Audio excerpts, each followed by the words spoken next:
এখনকার সায়েন্স বিশ্বাস করে না। আর সায়েন্স বিশ্বাস করে না বলে যে আমরা বিশ্বাস করব না এমনটাও নয়, ঠিক আছে?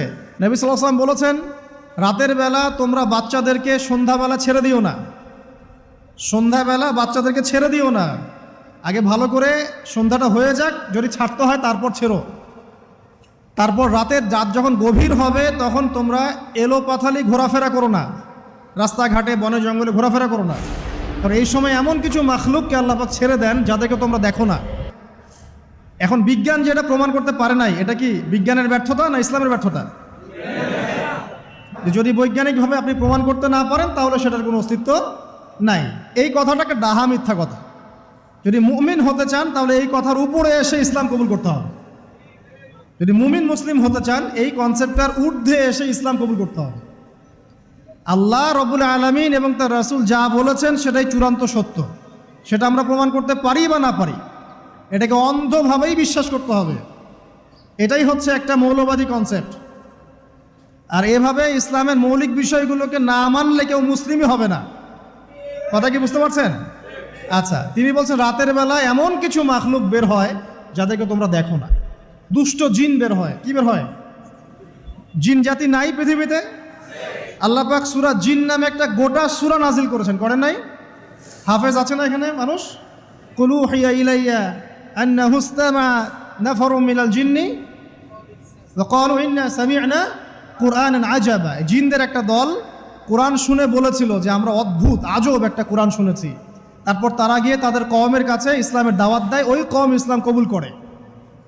এটা নবী সাল্লাল্লাহু আলাইহি ওয়াসাল্লামের জীবনের সেই সময়কার ঘটনা, যখন নবীজি তায়েফ থেকে ফিরে আসছেন, তায়েফবাসী তাকে অত্যাচার করলো, তিনি নাখলা উপত্যকায় এসে নামাজ পড়ছেন, ওই নামাজের কেরাত শুনে জিনরা ইসলাম কবুল করেছে। তো সূরা জিনে আল্লাহ পাক এই কথা নাজিল করেছেন। তো আল্লাহ পাক যে বলছেন জিন জাতি আছে, আল্লাহ কি মিথ্যা কথা বলছেন? নাকি নাসা যখন বলে এলিয়েন আছে তখন ওইটা সত্য, আর আল্লাহ বলছেন জিন জাতি আছে, এটা মিথ্যা? তা আমাদেরকে আবার নতুন করে মুসলমান হওয়া লাগবে এখন না? আমাদের কনসেপ্ট চেঞ্জ হয়ে গেছে। আবার দেখেন আল্লাহ পাক বলছেন সূরা জারিয়াতের 56 নম্বর আয়াতে, ওয়ামা খালাকতুল জিন্না ওয়াল ইনসা ইল্লা লিয়াবুদুন, আমি জিন আর মানুষকে শুধু আমার ইবাদত করার জন্যই সৃষ্টি করেছে। তাহলে দুটো জাতি পাওয়া গেল, জিন এবং মানুষ। জিন কিসের তৈরি? আগুনের তৈরি। মানুষ কিসের তৈরি? কাদামাটি। ফেরেশতা কিসের তৈরি? নূরের তৈরি। তো এই যে সৃষ্টির বৈচিত্র্য, এটা কার কার সৃষ্টি? তো সেই আল্লাহ পাকের জ্ঞান সবচেয়ে বেশি না আমার জ্ঞান সবচেয়ে বেশি? সে আল্লাহর পক্ষ থেকে যখন কোরআন এবং হাদিস নাজিল হবে তা আমি অন্ধভাবে মানবো না? নাকি আমি আল্লাহকে চ্যালেঞ্জ করবো ইবলিসের মতো? ইবলিস আল্লাহকে চ্যালেঞ্জ করছে না, খলাকতানি মিন নার ওয়া খলাকতাহু মিন তিন, আমি কেন আদমকে সেজদা করতে যাব? আমি কেন আদমকে সেজদা করতে যাব? আপনি আদমকে সৃষ্টি করেছেন মাটি দিয়ে, আমাকে সৃষ্টি করেছেন আগুন দিয়ে, তাহলে আমি আদমের চাইতে সুপিরিয়র, আমি আদমের চাইতে সেরা, তা আমি কেন ওকে সেজদা করতে যাব? তো ইবলিস আল্লাহকে চ্যালেঞ্জ করলো না? তো এখন আমরা যারা আল্লাহকে চ্যালেঞ্জ করছি, এখন এই বিশ্বে যারা আল্লাহকে চ্যালেঞ্জ করছে, কোরআনকে চ্যালেঞ্জ করছে, হাদিসকে চ্যালেঞ্জ করছে, এরা কি আল্লাহর অনুগত বান্দা না ইবলিসের এজেন্ট? এরা এই চ্যালেঞ্জিং ফিলোসফিটা পেল কোথা থেকে? ওই ইবলিস থেকে। ইবলিস থেকে এই ফিলোসফি এসেছে। আর ইবলিস তো এখনো মরে যায় নাই, মরে গেছে, বরং সে এখন প্রবীণ বয়স্ক হয়ে গেছে, তার অভিজ্ঞতা এখন অনেক বেশি। তার অভিজ্ঞতা কি বেশি? দেখবেন ইবলিস সবার আগে আদম সন্তানের গা থেকে কাপড় খুলে ফেলেছিল, জানেন? আপনাকে দেখাচ্ছি, সূরা আরাফ পড়েন।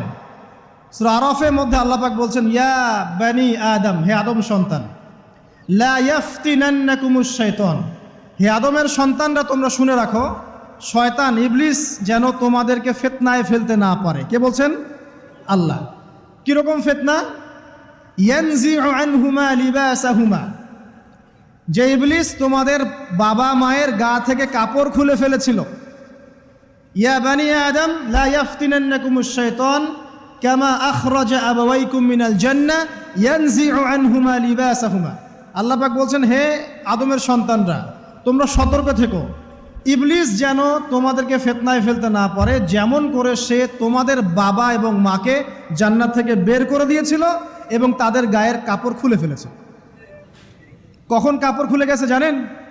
যখন ওই যে গাছের কাছে তারা চলে গেলেন, ওই যে এই গাছের কাছে যেও না, ওয়ালা তাকরাবা হাদিহি শাজারা, তোমরা এই গাছের কাছে যেও না। যখনই তারা গাছের কাছে গেলেন, ফল খেলেন, সাথে সাথে গায়ের কাপড় খুলে পড়ে গেছে।